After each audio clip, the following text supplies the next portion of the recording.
how did we get to the point where it's told to everybody that we need 2 incomes to survive, right? Mm-hmm. Because that's a new thing. It was never like that in all of human history prior to about 1980 is really when things changed. And that's because from 1960 to 1980, the workforce almost doubled because of participation in the labor force by women, by married women and mothers who previously rarely were in the labor force. So if we're talking about the early 20th century prior to suffrage, it was a very tiny amount of women who were married that worked outside the home. It was only about 12%. So once you got married, it was kind of expected you would stay home and you'd probably be a mom. And then that number began to rise more and more as the 20th century went on and as women's liberation propaganda got out there. And then World War II happened. And we had a lot of women go into the workforce to cover for men who had gone to the war. But after the war, most of them went back home. And that was what, the 40s?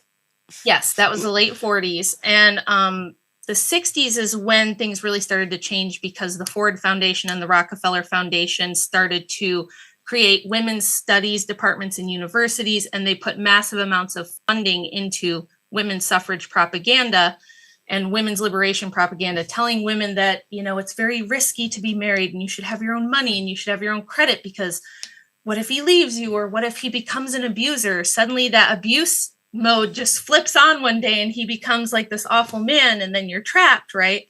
And you even saw a lot of that in pop culture in the 70s with movies like The Stepford Wives, and there was a bunch of them. There's a whole series of movies that came out that made it seem like being a stay-at-home wife and mom was like boring and unfulfilling, that being a career woman was exciting and cool. And that was what, like the 60s? Is that when the movies came out? Yeah, it started like the late 60s and then through the 70s. So in just a short period of time, about 20 years, we saw just a huge movement of women into the labor force. And it's hard to find comprehensive data that proves one way or the other the effect that had, but the most comprehensive study that's been done on it was in 2002. And it was Autor, Lyle, and Asimoglu. That's a hard word to say, sorry. They did this massive study, and they used the exogenous variation in female labor supply before and after World War II. That's a very fancy way of saying, how did women jumping into the workforce and then leaving again affect things? And one of the things they found was that for every 10% increase in women's participation in labor, you saw men's wages go down 3 to 5%. And another little piece that helps kind of lend credibility and backs this up is that in 1930s Germany, a lot of women started entering the labor force in factories.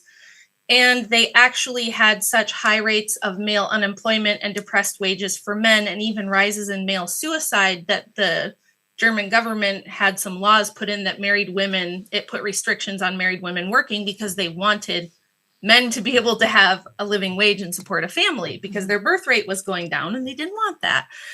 So there's a whole lot of reasons why women believe this, and there's some truth to it because we don't have a family wage anymore. We have an individual wage now.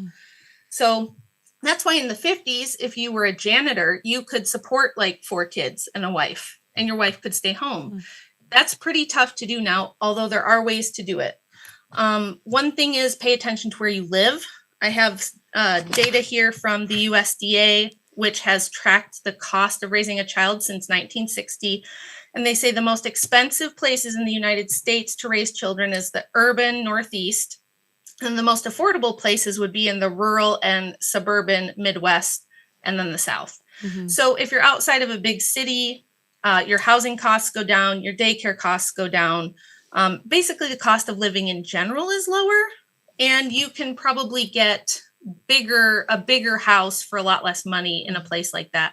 So that would be like a very big determining factor. And also in those places, the wages for like men's jobs, industrial jobs, trade jobs, it's like kind of the breadbasket and the last remaining sector where we have factories. Men can get a pretty good wage in those places compared to large cities where there might be more competition. It might be more difficult for men to get a higher paying wage relative to the cost of living. So my personal advice, if you want to stay home with your kids, if you're young and you're contemplating career versus being a mom, or like, how do I balance those? I think we give women backwards advice. We tell them to go to college, get into a bunch of debt, start a career, build a career, and then after all of that, then you can think about getting married and having kids. Well, there's a bunch of problems with that. One is that you're going to end up having your kids much older. Another problem is now that you've got this college debt, you want to pay it off. So the thought of quitting your job sounds scary because you've got student loan debt to pay. Right. So, but this is what's happened. And the effects of that are that we've had a huge drop in the birth rate since 1958, 1960, when women started entering the workforce. The average woman had 3.58 children in 1958. By 2019, that number has gone down to 1.3. Wow. So it's chopped in half. So 1.3, and you said it was 3 point what? 3.58. So over the last 50 years, the global fertility rate has been chopped in half. Wow. That's a result of women having kids much older. The average age that women would, have a baby 100 years ago. How many abortions does the average woman have? That's the other question. That's a lot too. So isn't it like one out of 3 women have had an abortion? Yes.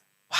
And MSI is the UK version of Planned Parenthood. They average about 5 million abortions a year. In the United States, I think it's been right around 1 million, 1.2, 1.3 million for the last years. It'd be so interesting to factor in, like, if they had those children, what the birth rate would be. It'd be so interesting. It would be higher. And the average age women are having their first child now is 30. Wow. It used to be like 20, 21, like 100 years ago. So if you start when you're 30, you can't have. Odds of you having more than 1 or 2 is just really unlikely. That just becomes really untenable. So another really important thing I think people should know is that between 1950 and 2010, the rate of welfare spending in both the UK and the United States has gone up at the same exact rate as out of wedlock births. Isn't that interesting? Wow. So the more out of wedlock births we have, our welfare spending goes up. And if you look at the two plotted out on a graph, they go up like this, just in perfect lockstep with one another. So, I mean, we have a lot of good statistics, a lot of good data, a lot of good math that can't really be argued with, that shows that the more we encourage women that they must focus on career, the harder it becomes for them to even look at motherhood as an option. Do you know what I mean? So if you wait till your 30s, your odds of having fertility problems go up, your odds of having a child with complications or birth defects goes up. So that makes raising kids more expensive as well. So my advice is, if you think you want kids, have your children young. You can always be going to college part-time while you're raising your kids. I have a friend who did this. She took like very part-time classes. It took her like 10 years, but she got her master's in early childhood education with no debt at all. She was able to pay as she went because she did it really slowly. And she was able to stay home with her children, do a little bit of daycare work on the side. And then now her youngest is about to graduate. And if she wants to, she can jump right into a good paying job with a degree, and she has no college debt. And she still got to have her 3 children and raise them at home, with her husband working.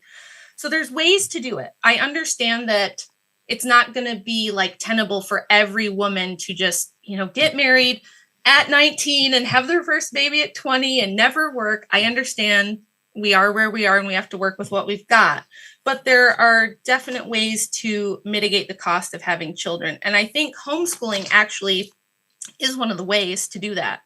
If you look at the cost of childcare and education, that accounts for 16% of the total cost of raising a child from birth to age 17. So if you homeschool them, you're saving a lot of money on public education costs. Every year when you have to do the back to school shopping and get all the supplies, and then you have your holiday parties throughout the year at school, you have school trips. There's like cost associated even with public schooling. Really?